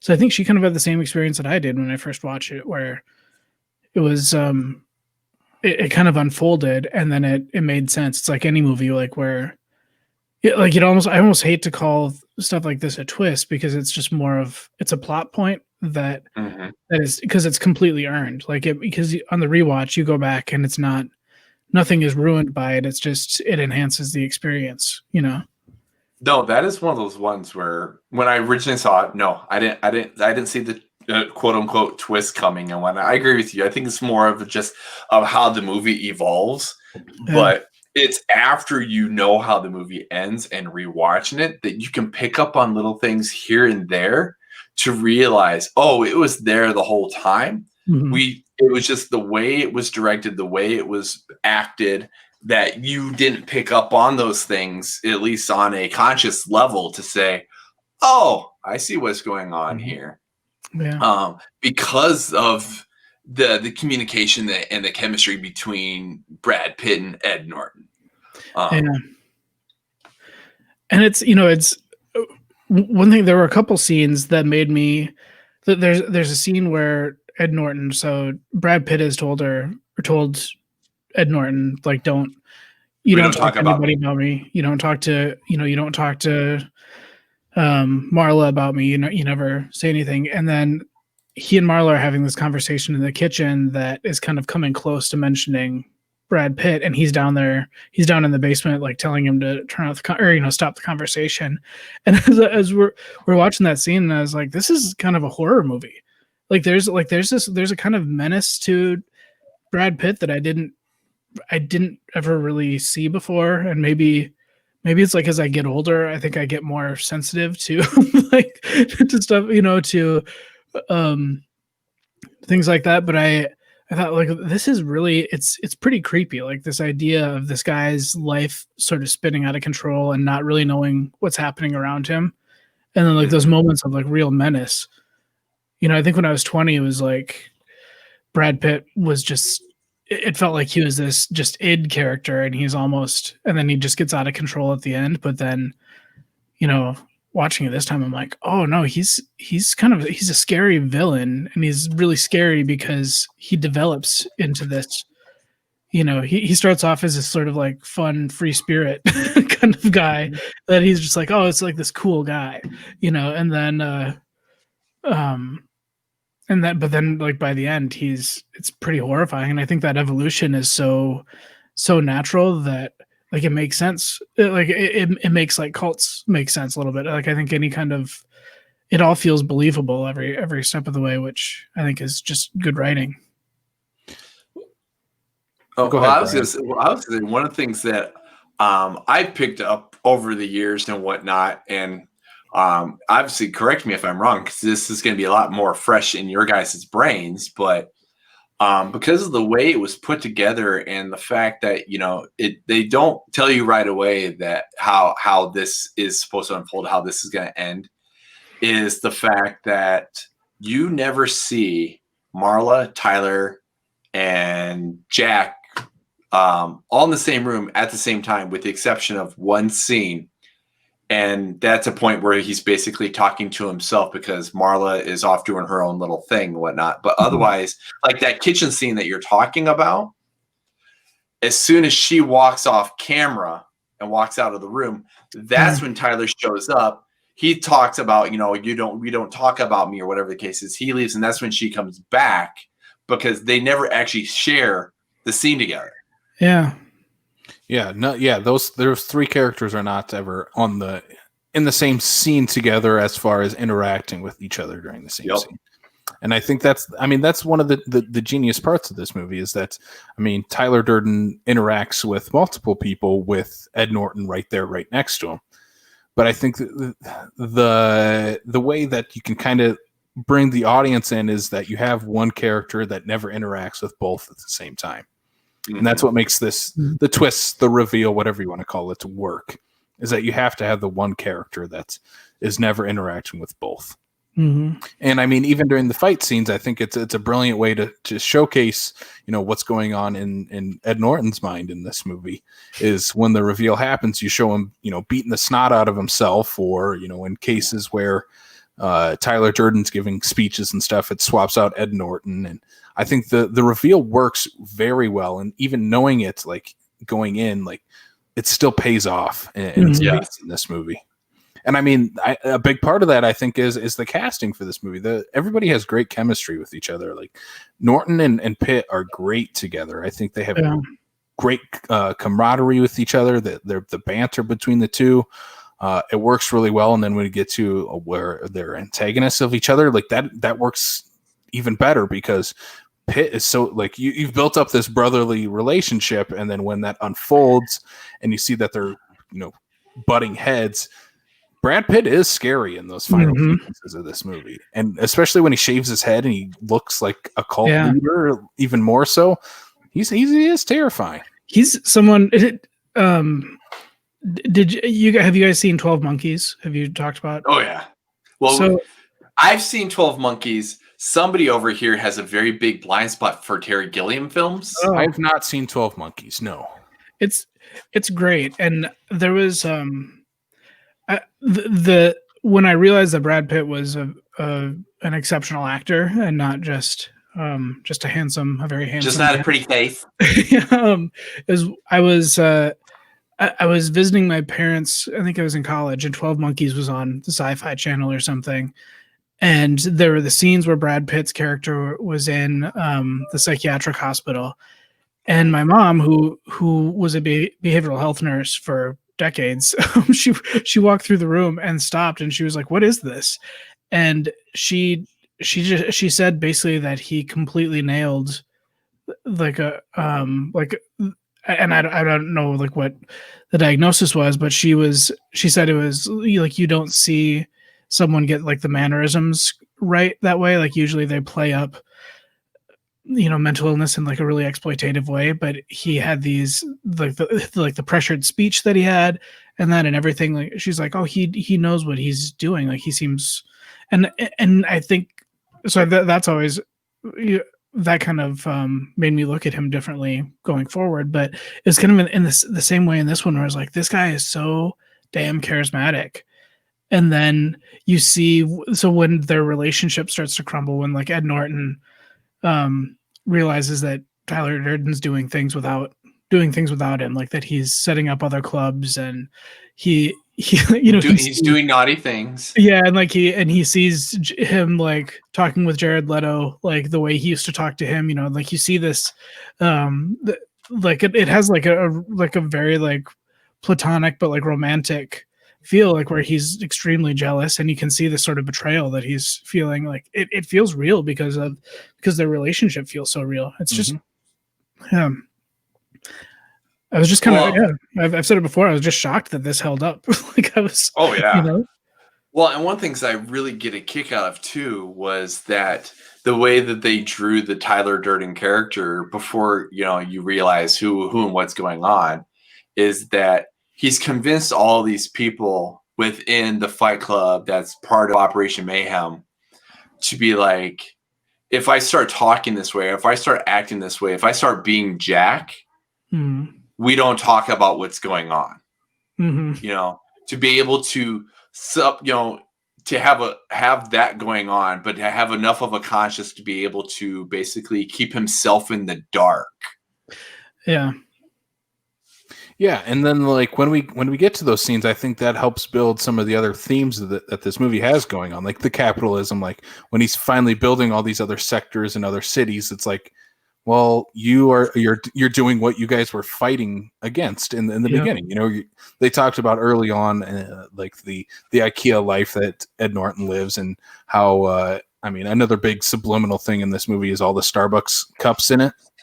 And I mean, they talk about, franchising and stuff like that. And that's brought up multiple times, is the idea of what's a franchise. And then, I mean, they bring it up the first time I noticed it is in the scene where Brad Pitt's in the bathtub and him and Norton are talking, and they're trying to figure out, kind of what was each other's dad was like and stuff.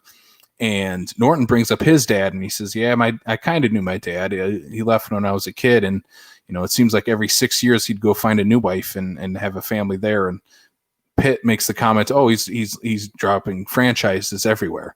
Yeah. And I mean, that's a funny way to look at it. But then later on in the movie, they talk like they're setting up franchises of fight clubs in multiple cities throughout the United States. And I think that's just another, not really subliminal, but another subtext that this movie has is how they view like corporate America and capitalism, and how once you even looking at these characters, like once you get to the point where you can become what you never thought you wanted to be, you're still going to do the same things that your corporate job did in the past. Yeah, and I think what this movie does too, that that I know people have criticized it for saying it like glamorizes their behavior, which I think it's so frustrating to me that like representing a behavior on screen is not an endorsement of it. Like I think it's a way to like process and understand. But like I think they do such a good job of tapping into the feelings that I think a lot of men, and especially young men, have, where and especially from that generation and like later generations, like where when you're young you feel disaffected and you feel like and you're like, oh, screw the world, I'm going to do my own thing, or like I'm, and it seems so like Fight Club seems cool because it's like living out these power fantasies, right? Like the beginning, and then when it starts spinning out of control, and you're like, well, it's only logical that it would escalate. And so I think it's when people stop viewing that behavior critically, or, they just can, that's when I think people kind of maybe lose the thread in the movie, because I just, especially this time watching it, I thought, well, this does not glamorize the Project Mayhem folks at all. Like it's like they're a cult, and they seem very like these aren't people who are thinking for themselves at all. They're just drones themselves, the same way, he was an office drone. They've just created like an army of drones instead.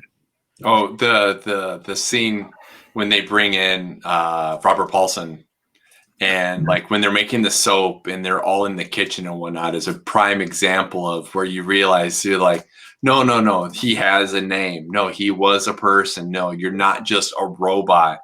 Yeah. They definitely show that. Yeah, and they can't get their head around that. I think like, because when they say, oh yeah, in death we have a name, and they won't even accept what he's saying. They just, and when you see that it's just kind of out of his control at that point, it's kind of it's spooky. It's like it's entertaining and also very upsetting, and I think in a way that it wasn't, not like really. I'm okay, I wasn't traumatized, but I do think like when you watch it, it's interesting to watch. I think maybe it's good to watch movies like give it a couple decades and then revisit things, Sometimes it's, you don't want to revisit things. I tried watching Short Circuit a few years ago when it was on, and I realized, oh, this is insanely racist. Like this guy one of the main characters is in brownface. Like, this is not a good movie. I didn't, we don't talk about Fisher Stevens playing. Yeah, it's like, and you have no idea, but yeah. So, but I think it's so that I was afraid that was going to happen. I thought it was going to be a Short Circuit situation, and that was one thing I was worried about watching it for the first time, because it has developed this status of many people saying it's a masterpiece, but then you have other people saying it's promoting toxic masculinity, and promoting that promoting like the idea of fight clubs and letting out rage that way. And like, no, this movie is really not. I can see how you can read it that way, but it's at that movie's a lot smarter than that. Yeah, and that's what I was worried about. It was going to throw off that kind of vibe where it was just, again, I should have put more trust in David Fincher. I mean, that was my first problem was that. But I don't know. For me, it was just it always had that idea in the back of my mind, like this could just be a movie that's, you know, maybe it's been too hyped up, and maybe people are, when they revisit it aren't you know, it's not holding up the same way. But no, it's definitely not. This movie is about a whole lot of different things, and I mean, that's the next question I kind of want to throw out to all three of us. What idea do you guys think is the main theme of this movie? What is if someone comes up to you and says, "What is Fight Club about?" Like, what is the theme for Fight Club? What is your answer? Ooh. Because there is multiple ways of looking at this movie. It's that's why I think this movie is very, very smart in that regard. Oh, I was going to say, for the sake of the isms, if you will, the capitalism, the socialism, the, you know, all of the isms that are a part of this film is putting all of that and just putting it on its ear and just saying, hey, you know what? This is a thing. Yeah. What about you, Brian? What do you think this is about? Because that is definitely, I mean, that's a huge theme, is capitalism in this movie. Yeah, I think and that might just be where I'm at in my life now too, like where that jumped out, where I definitely identified with the anti-capitalist kind of, you know, mindset of it, where I thought, and I think it's just, I think again, it's hard, you know, for all the reasons you just said, Casey, it's hard not to look at it, kind of more critically, and because I was looking for ways that it was glorifying any of these behaviors, and I didn't really. I mean, I didn't see it. You know, like one thing I noticed, like looking at it through like a kind of 2020 lens, is I was like, this is an extremely white movie. Like there's no real like people of color in it. But then the more I thought about it, I was like, these are also issues that are these are a lot of like white male issues. Like these sort of, you know what I mean? Like the like the white collar kind of. Yeah, like this is.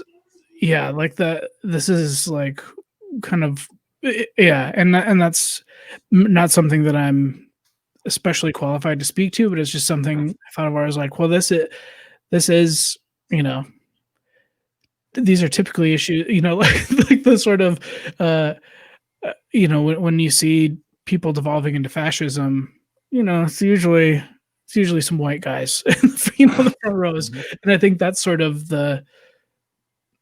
Yeah, so I don't know. I mean, I don't know. Theme wise, it's tough to say, because like I said before, it has a lot of ideas that just sort of expand in a lot of directions, you know. One thing I saw come up, like kind of looking at this, I think a lot of people are kind of looking at this through a modern lens, is relating the Fight Club group and their cult to, like, I mean, today the many are saying that the group, the Proud Boys as they're called, would be like the modern version. Like they would be the ones that would start a fight club now. Yeah. And except I'm like, have you seen? that's kind of true. I'm like, that's scary, but that's kind of true. The difference is they had there's like some footage of someone getting jumped in as a Proud Boy, and it was pretty. I'm not a big like macho tough guy kind of guy. I don't, but this was like the wimpiest thing I've ever seen. Like it was essentially a slap fight. Mm-hmm. And so I have a feeling the difference is I think that probably the Proud Boys would like to imagine themselves as the Fight Club guys, but and they might view the movie the way that I maybe thought this movie was going to be, was like, it's promoting toxic masculinity. Maybe that's how, you know, some people do view this movie. Yeah, but I think we've also seen like a lot of, in the last few years, there's been a lot of footage of like neo-fascists getting punched once and they go down, you know. Mm-hmm. So I don't know that a lot of them would be like knocking each other around too much. Yeah. I think they would probably crumple that particular group. My overall. Go ahead. Go ahead. I was just going to say one thing I wanted to mention that I noticed last night was the sound design in this movie is so brutal. Like that alone, I was like, you can't. Like you can't say that this is glorifying violence just because it was like revolting to listen to. Like the amount of my wife and I both were just like, oh my God, like it sounds like hunks of beef are being, knocked into each other. Like when they hit each other, like, it is an ugly, ugly, ugly sound when they fight. So I should have done this. I should have had my fiance watch this. She has not seen it either, but she works at the prison, and she just witnessed her first actual fight at the prison. Okay. And she told me the sound is like nothing you've ever heard before. And I'm wondering if maybe this movie has had that down, because for me, it does sound like slabs of meat just getting punched, like Rocky Balboa is punching a slab of meat. That's what it sounds like when these guys are punching each other in the face. And it's like not, and even that is sort of, and it's enhanced too. Like it isn't a realistic sound, but it isn't like, it isn't watching Captain America, knock someone's block off. Like it's very, it's it's a very, very ugly sound design. So yeah, for me, the if I had to pick one theme out of this, I would. The one I picked up on the most was kind of like mental health and how you deal with that, and this is just one character's way of doing so, and he unfortunately devolves into madness pretty much because he never truly kind of takes care. He never takes care of himself. He never looks out for himself in that way, and it kind of stems back to the scene I talked about earlier with him and Pitt in the bathtub discussing their dads. And that feels like this old school mentality of, no, you don't talk about your feelings. You don't go to self-help groups. You don't ask for help and talk about your feelings. No, you punch the snot out of each other, and that's how you get your emotions out. Which reminds, so I don't know what you guys thought of Joker when, but it makes me wonder, or makes me think of what kind of parallels you could draw between this and Joker. Is this like is Joker the 20th century or 21st century version of a fight, like where they're where it's like people are self-medication for different reasons, or lack of medication or lack of or not giving yourself the right help, and I think the themes of those, they do intertwine, especially the mental health themes of Joker and this. I mean, especially looking at like you said, like Fight Club is kind of about how white guys deal with mental health. I mean, Joker definitely falls into that same category as well. Yeah, and there's that's something to think about though. Like that was something, and I wasn't thinking, again, when I was younger and I saw this, I wasn't thinking about mental health, or I wasn't thinking about self-care or things like that. I didn't have a very thoughtful lens. I was looking through it, and it was, it was like stylistically, it kind of blew me away. And so I feel like I studied the movie just visually a lot more than I did like as far as than I did from like a storytelling standpoint, And then I kind of want to just touch on the ending of the movie before we wrap up the conversation, like with the final confrontation between Ed Norton and Brad Pitt's Tyler Durden, and how that finally comes to a head where Norton pulls out.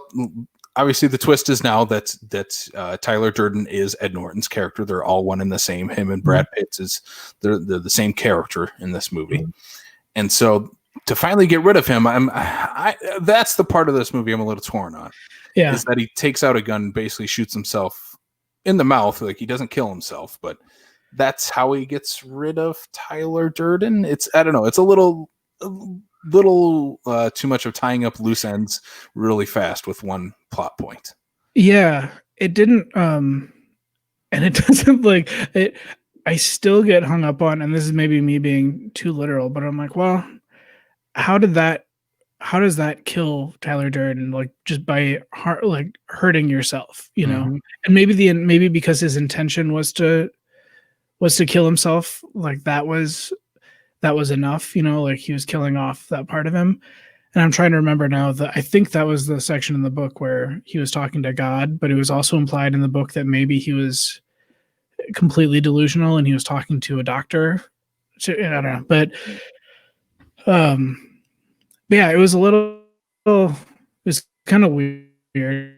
and felt a little bit watching it now. I thought like that wasn't my favorite part of the movie, but even the scene where he shoots himself in the mouth, though, like the visual effect, right before it happened, I had forgotten about that, and I remembered it being this kind of stunning look, and that still held up too. It's like you don't see that kind of effect, to where it feels kind of stylized, but also fairly realistic. That feels like a very unique Fincher thing, and maybe I'm completely wrong. And the effects hold up really well for this movie, and I was kind of worried about that when I first saw them introduced right away in the beginning of the movie. I'm like, are we going to get a lot of bad 1999 CGI? And I mean, it's not as great as it is now, but it's not like bad where it takes you out of a movie like some CGI of that time.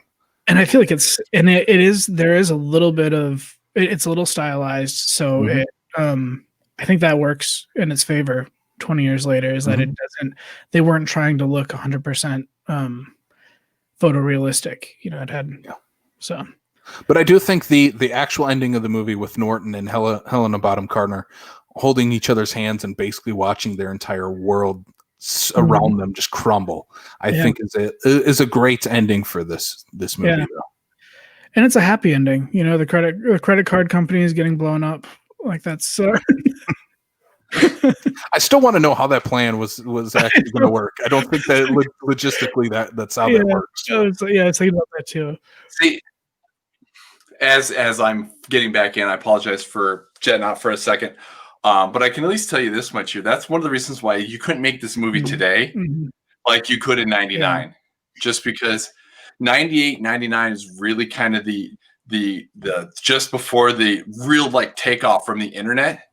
So like back then, some of like your credit card stuff, some of that stuff, whatever, it wasn't like if you took out one building, you took it out. Yeah. It wasn't backed up to 9,000 cloud servers across 3 different continents. Everything was housed in that one building. And if that's the building you took out, you were screwed. And I mean, just to give you an example, I was working on, this was a few years ago. I was doing something like that Ancestry.com kind of stuff. And there's parts of even my dad's side of the family I can't actually locate because there was a military records facility in St. Louis, Missouri that went up in fire, and those records are gone. Yeah. And that was you're talking records from the last 50 years. So I could see that, some of that stuff was plausible then. It would not work now. No. And just just culturally too, having someone blow up buildings, the domestic terrorism part. I was going to say, you can tell this is a pre 9/11. Oh yeah, and I think that's where some of that Generation X sort of snark comes into, where some of that went away a little bit, so it is. Yeah, it feels very, very, very pre 9/11. Does Brad Pitt look like he should be somebody that should be in a Black Flag music video? Here's another thing I noticed, and I don't know, maybe they did this intentionally, as maybe this was just a little in joke, but so there's a scene where they get on the bus and they're looking and they're kind of sneering at the world around them. They're in that phase. So the two of them are on the bus, and Ed Norton nudges Brad Pitt, and he points to a Calvin Klein ad on the bus that has a guy with this perfect chiseled body, and he says, "Does that look like a man to you?" and they kind of scoff, and then they cut to a scene of the Fight Club with Brad Pitt without his shirt off, and that's he has the exact same body as the Calvin Klein guy, and that was where it was like, well, that's the same. It's the same guy. It's they had to be aware of that, because he had that same dehydrated skin sucked to his muscles look. And I read that as that's Ed, because at that point it's Ed Norton talking to himself. Yeah, this is how a guy is supposed to look like, so right? Maybe that's Norton doesn't look like that. No, so it's interesting that's, and so I was like, I wonder if that was intentional. Is that, and so it's pretty. I don't know. Because isn't that the first time we see Brad Pitt shirtless? Is after that scene? I don't know. Yeah, because that's before they started Fight Club, right? No, I think maybe it was the first scene of like an actual fight club, or like in the basement.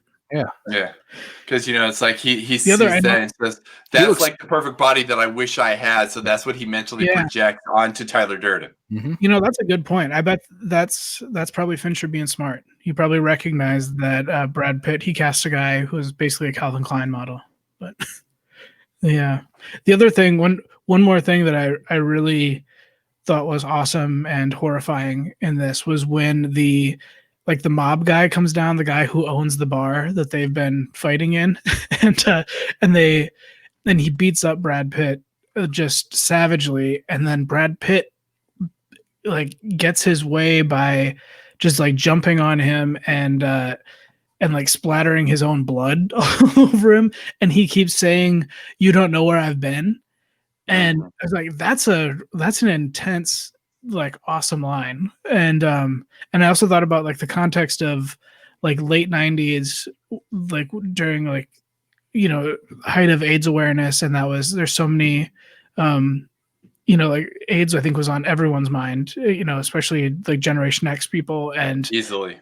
And then he's and then like just that line, "You don't know where I've been," is such a like perfect thing for like it's a very Tyler Durden thing to say. It's a good way to give the guy the finger with making him more scared than just verbally or physically attacking him. Yeah, and it's like, oh, that's at that point he's going for him mentally. And it's what an amazing way to like just completely kind of emasculate the guy, like the mob guy, and then his henchman with a gun, who like then seems like he doesn't even know what to do with the gun once he sees that. It's like it's interesting. Like, let's kind of wrap this up into our final thoughts on the movie and kind of go just around the horn. Final thoughts on Fight Club from 1999. We need more Jared Leto. My final thought is Jared Leto gets the shit beat out of him. So if you don't love this movie, you have something wrong.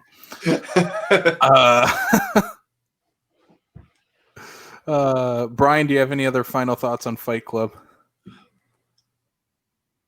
He means you, Brian, not me, Brian. Okay. I'm sorry. I got frozen up for a second. What was that? What's your final thoughts on Fight Club? I was pleasantly surprised. Pleasantly surprised that I still liked it, and I think I liked it. Oh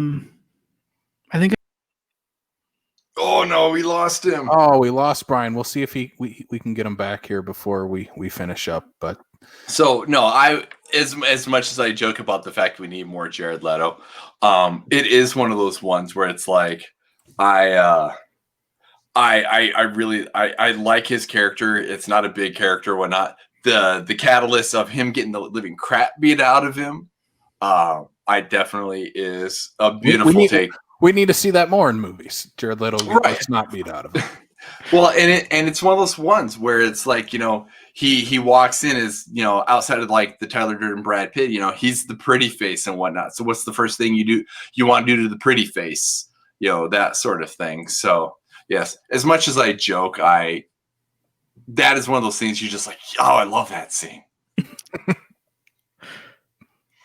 All right, let's kind of wrap this thing up here. We're nearing the 2-hour mark here on the Fight Club episode. That's a pretty good chunk of change that we threw out there. I think we had some great stuff that we brought up in this movie. And this is a movie that, though, it takes 2 hours to kind of just discuss what's going on in this movie. I think we could probably keep going. There is so many themes and elements in this. I mean, we didn't even touch on the scene right behind Brian with the film projector scene. We didn't even touch on that at all. And again, there's just so much going on in this movie. It could take us years to talk about, and I think that's why this movie has held the test of time now for 21 years since its original release, and it's still talked about.